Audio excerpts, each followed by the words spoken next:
find or arrest Dr. Matiangi at his residence or anywhere else. For the record, I can confirm that the DCI is indeed investigating several cases, but I can confirm that none of the cases under investigation so far have reached the stage which requires the assistance or attendance of Dr. Fred Matiangi. The DCI therefore treats the allegations of a raid into the home of Dr. Matiangi serious and has conducted an initial investigation into the matter.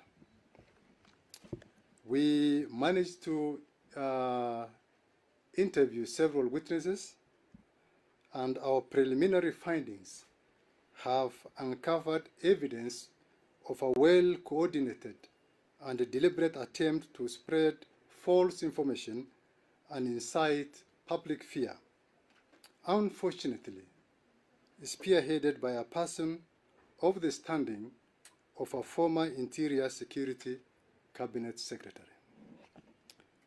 According to our investigations, ladies and gentlemen, activity began building up at Dr. Matiangi's home on Wednesday, 8th of February 2023 at 8 p.m. Kenyan time.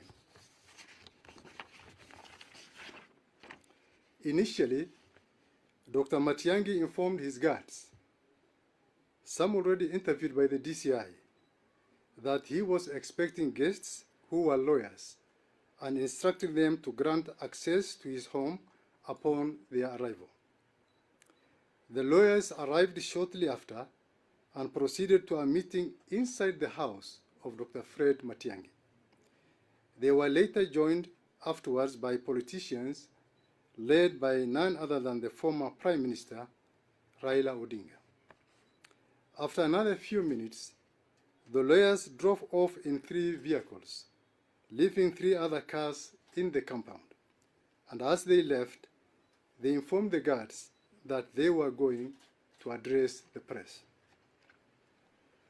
At around 9:30 p.m., Mr. Odinga and team left the home to go and join the lawyers in the press conference. Dr. Matiangi then informed the guards that police will be arriving, accompanied by the media, to arrest him, and instructed them to allow the police access to the home, but to lock out the media. The communication team attached to Honorable Raila Odinga then alerted newsroom that the former CS home was surrounded by an elite squad of the police. The media without question reported the news as a fact and became part of the disinformation campaign. The DCI confirms that this was a deliberate and malicious attempt to spread false information and incite fear, and is nothing more than the highest form of fake news. The DCI will leave the media to its own self-introspection, and in our view, it should hold itself accountable for the role in spreading this false information, and it should apologize to the public. The DCI will not tolerate the purveyors of false information and will take firm and bold action against all those involved in this matter.